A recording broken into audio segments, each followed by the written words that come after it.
My father came from Japan in 1905. He was 15 when he immigrated from Japan. He worked until he was able to actually build a store. Let me tell you a story in the form of a dream. I don't know why I have to tell it, but I know what it means. Close your eyes, just picture the scene as I paint it for you. It was World War II when this man named Kenji woke up. Ken was not a soldier.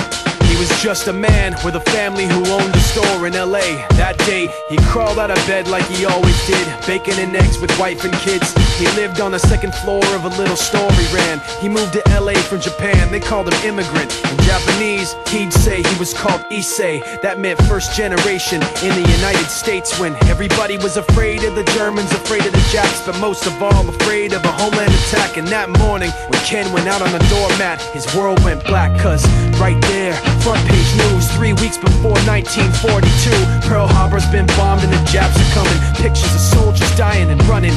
Ken knew what it would lead to, just like he guessed. The president said the evil Japanese in our home country would be locked away. They gave Ken a couple of days to get his whole life packed in 2 bags. Just 2 bags, couldn't even pack his clothes. Some folks didn't even have a suitcase to pack anything in, so 2 trash bags is all they gave them. And when the kids asked Mom, where are we going? Nobody even knew what to say to them. Ken didn't want to lie, he said the US is looking for spies, so we have to live in a place called Manzanar, where a lot of Japanese people are. Stop it, don't look at the gunmen. You don't want to get the soldiers wondering if you're gonna run or not, cause if you run then you might get shot. Other than that, try not to think about it. Try not to worry about it being so crowded, but someday we'll get out. Someday, someday.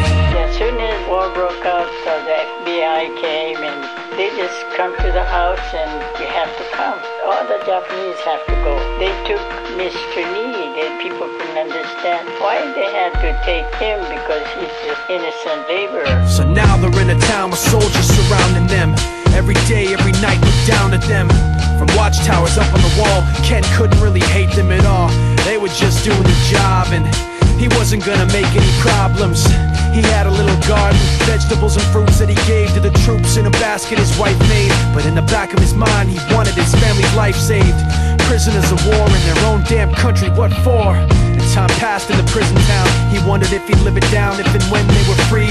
The only way out was joining the army, and supposedly some men went out for the army, signed on, and ended up flying to Japan with a bomb.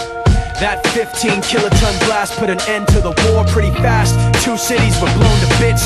The end of the war came quick, and Ken got out. Big hopes of a normal life with his kids and his wife, but then they got back to their home, and what they saw made him feel so alone. These people had trashed every room, smashed in the windows and bashed in the doors, written on the walls and the floor, Japs not welcome anymore.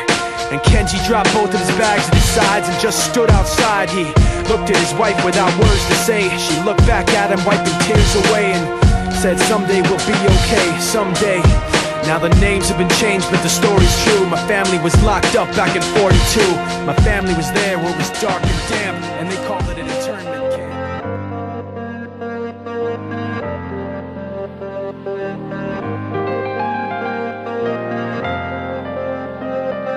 Someone right now is leaving their apartment, looking down at the street and wondering where their car went. Someone in a car sitting at a signal in front of a restaurant, staring through the window at someone right now with their finger in their teeth who could use a little floss. Right across the street there's somebody on the curb who really needs a jacket. Spent half the rent at a bar getting plastered. Now he's gotta walk 14 blocks just to work at a shop where he's about to get fired. Someone right now is looking pretty tired, staring at a laptop trying to get inspired. Or somebody living right across the street just wrote the best thing that she's written all week, but her best friend's coughing up blood in the sink. He can't even think what happened, feeling so confused, and he knows it looks bad, but there's nothing he can do. I wonder what it's like to be right there in his shoes, but no, I'm just taking it in, out the window of a hotel bedroom again. Tomorrow I'll be gone, I don't know when I'll be back, but in this world everything can change just like that, like that, just like that, like that, just like that. Yo, somebody right now is dropping his vote inside a box and trying to not get shot in his throat. for the act of freedom. Right now, somebody's stuck in Iraq, hoping that he gets shit back breathing. In a war, but he's not really sure of the reasons. So we show our support when the press mislead him. Though we mourn, remain proud, salute the troops. Get some, I know you boys got some work to do. Meanwhile, right now, someone's 25 to life and is standing on the corner with their thumb up hitchhiking, scratching off a lotto ticket, hoping for a real winner, sneaking through the border just to work and eat a real dinner. Right now, someone wishes they were you and I, instead of second guessing fatal thoughts of quiet suicide. But right now, staring at the window at a fiend with holes in his arm and holes in his jeans. He pulled out a cigarette and sparked the light and walked right around the corner just out of my sight. But yo, I'm just taking it in from a second story hotel window